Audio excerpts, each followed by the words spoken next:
Hi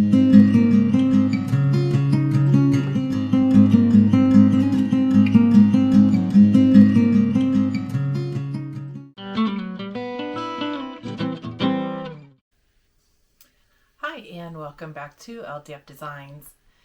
In today's video I'm going to do something a little bit different. I'm going to show you some of the different things that I have in my toolkit to create different marks on the encaustic surface, as well as a few things that I use to fill those marks in.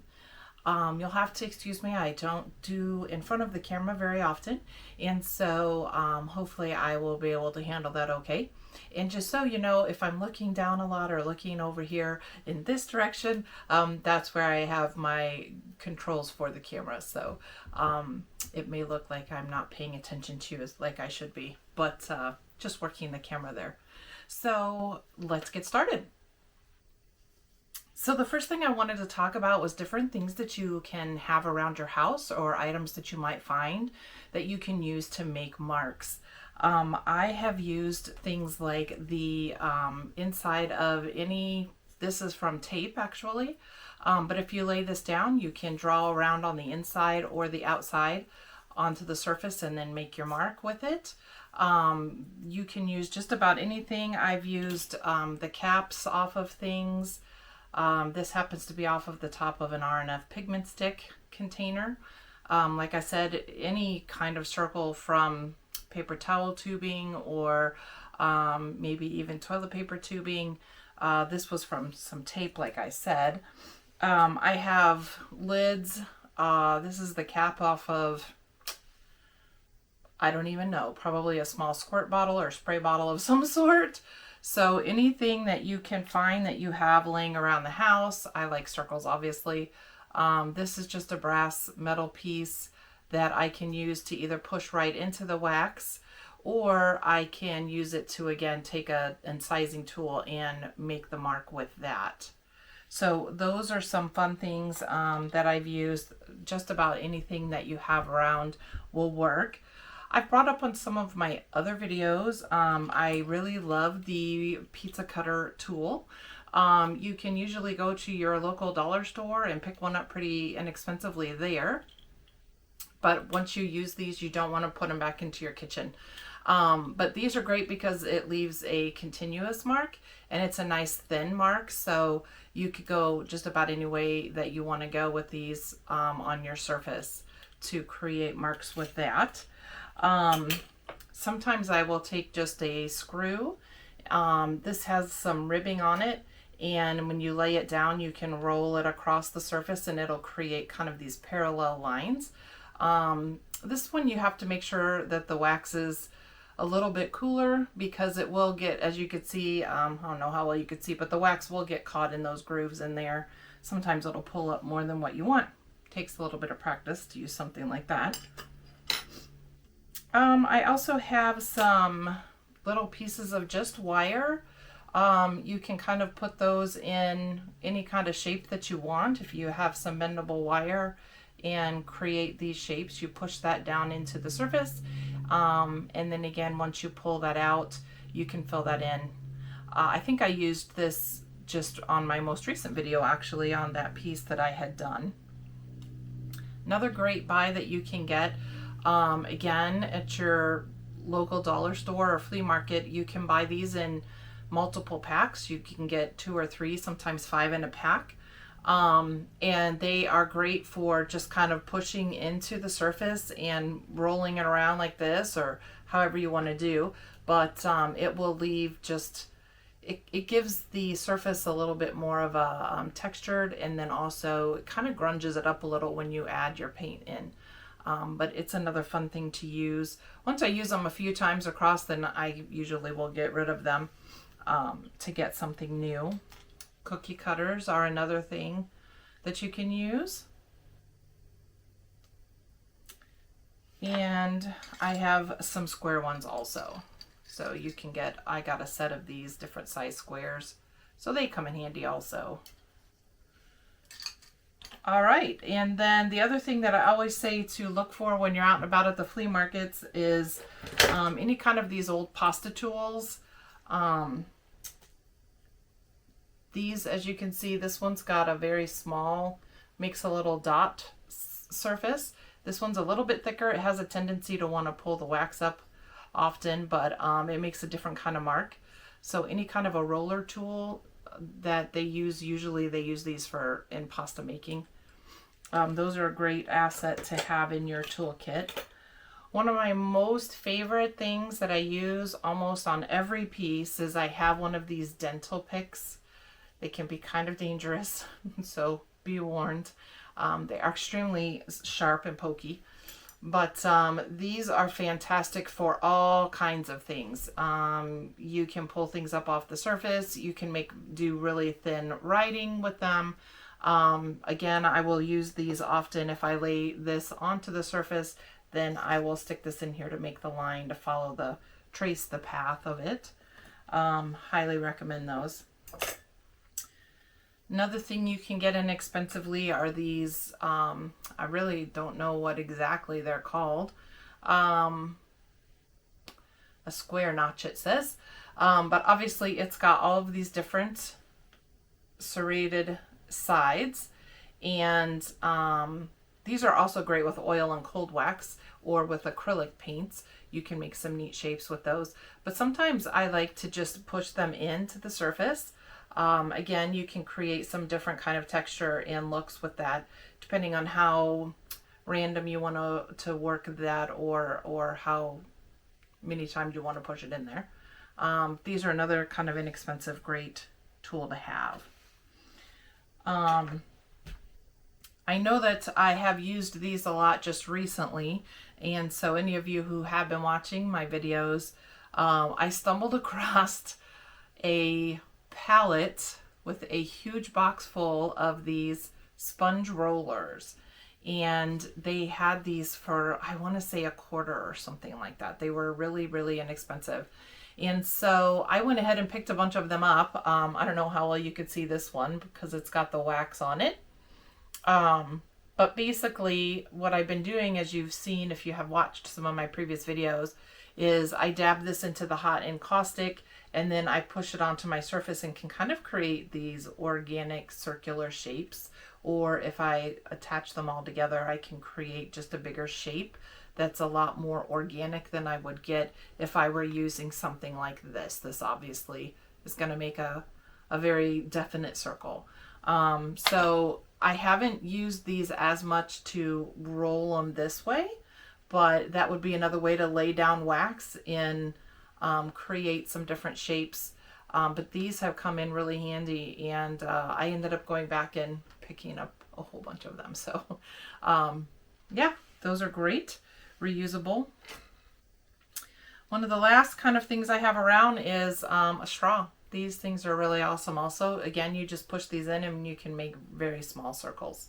So that's a list of some of the things that I have in my toolkit that I use that are kind of around the house, or things that you can pick up fairly inexpensively at your local dollar store or a flea market.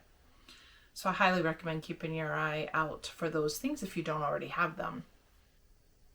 Moving on to the next section. Next, I would like to talk just a little bit about a few of the things that you can use. I like to use these, I don't have a whole lot of these, but I have these Marabou art crayons. I learned about these from some of the other artists that are out there. They are super, super soft. They're water soluble. So if you're putting them on underneath your encaustic surface, just know that they may lift or move a little bit. They definitely write very easily, and they're water soluble. You can also use these on the surface of your encaustic. And once you make your marks with that, then you'll just want to give it a light fuse, just as if you were using a pan pastel or I guess anything like that, an ink or anything on the surface of your encaustic. As you all know, I get a lot of questions about this. It can be a little bit controversial across the art world, but I do use tar. I learned about using this from another artist. She actually recommends a Henry's patch, I think it's called, that she has used. I didn't really want to go buy a big jug of it, and it just so happened that my husband had some left over from a project that he did in our garage. So I went ahead and just scooped some of that out of the bucket and brought that into the house. And then out of that little small that container that I have, I actually have this just in here. I do keep a little bit of vegetable oil on it. I don't cover it up or anything. I'm not super educated with using it. I've used it underneath Encaustic a little bit. Again, that can be a little bit of a controversial subject. I don't have a lot of answers for that. I just know I've been experimenting a little bit using it underneath the Encaustic, and it does behave a little bit differently. Obviously, it's not a substance that you would want to catch on fire, or you want to work with your torch in a non-ventilated area. You want to make sure you're in a well-ventilated area. My studio has 3 windows and I have a window fan, so I always have a cross ventilation, and so I don't feel like I'm in any dangerous situation using it. I don't use it under the surface very often. I am hoping to do that a little more in the future. I've done it, I've dabbled in it. But I do like the tones that it gives you when you're using it on the surface of your encaustic. And it's something that's a little bit challenging to recreate the color using oil paint, which is why I'm drawn to the tar. It just has a different texture and color to it that is very hard to replicate. So that's why I use that a lot. As far as the name brand, again, I haven't researched it a lot. I don't know that it, obviously, if you are sensitive to chemicals, you need to do your research on that. But I happen to be using one that my husband had left over in the garage. So that's my tar story. I use that a lot, as you know. You can use oil paints to color in all of the marks that you're making. These are RNF pigment sticks. I don't have a lot of these, maybe 8 or 10, if that. Different colors. As I showed you in my most recent video, they will get a skin on them that you have to take off if you don't use them very often. And then you can put that onto the surface. You can use a blending medium. You can use the vegetable oil, coconut oil, to blend that paint around and fill in your surfaces. And then you can also use oil paint. So I also have a lot of those off to the side that I don't have in front of me right now. The last thing I wanted to talk about briefly today is a few things that I like to put on the surface of my encaustic to create more texture. One of the things that you guys see me use a lot is just fabric. I, again, stumbled in a flea market, stumbled across this particular fabric, and it is cotton, and it's very thin, and it has really been an interesting thing to work with. I can make a lot of different shapes out of it. It holds ink stain really well and oil paint stain really well. I only have a little limited amount of it because I just bought a leftover swatch that somebody had left at the flea market. But I do really like it. I have noticed at one of I've been in a Walmart recently, and they sell cotton squares.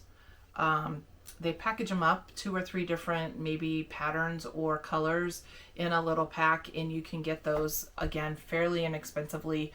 And I would, if you're interested in using fabric, I would recommend looking at there if you don't have a flea market available. But as long as it's like 100% cotton fabric, that's going to work the best. Other fabrics will work, but because that one is cotton, it's going to work really well for you. I also use, these are leftover cotton pads, like for, like Band-Aid safety pads. I forget what they're called. Anyways, again, I was somewhere and somebody was cleaning out an old cabinet, and they pulled out all of these kind of old expired sterile cotton pads, and they were getting ready to pitch them, and I said, oh, I'll take those. Again, it's made out of cotton, and you can do all kinds of things with it, including putting it on the surface. You can use it to, if this were a nail, for instance, you can do something like this and poke it through. Well, of course, this isn't going to cooperate. you can poke it through like this, and then lay this onto your surface of your encaustic, and it will hold that on there. Put some encaustic around that, and it'll hold it onto your surface. So this stuff comes in handy if that's something you're interested in using. And the other couple of things that I have, this is hemp cord, and this is just plain old cotton string. Again, you can make any shape that you want using these. You just lay that onto the surface of your encaustic, infuse it on there, and then you can take your encaustic brush and just can add more and more wax onto that surface line that you're making with these products. And that will create more texture for your surface. So you're probably tired of hearing me talk by now, but I just wanted to take a minute and show you a few of the things that I have here in my toolkit and the things that I like to use. And as I continue to keep creating, you'll probably see me pulling some of these things into my work. I want to say thank you for watching today. I have some exciting news. Also, I am getting ready I am opening my store on my website. So if you are interested in purchasing anything that I make, I'm going to be keeping a few items in the store at all times. And so you can go over to www.ldf-designs.com, and that's my website. I'll put a link down below for you. If you want to check out my shop. And for my grand opening, I'm going to be offering free shipping for anything that's purchased for the week of Thanksgiving here in the United States. And I will also have some Christmas ornaments out there that I will have slightly discounted as well with the free shipping. And those will all come with a keepsake ornament box to keep them in. So I am excited about that and hope that you have an opportunity to check that out. Thank you so much for watching today. Again, if you haven't given me any subscribe, then please feel free to subscribe to that button down there. That helps me out a little bit. And if you have any questions, please let me know in the comments below. Thank you very much.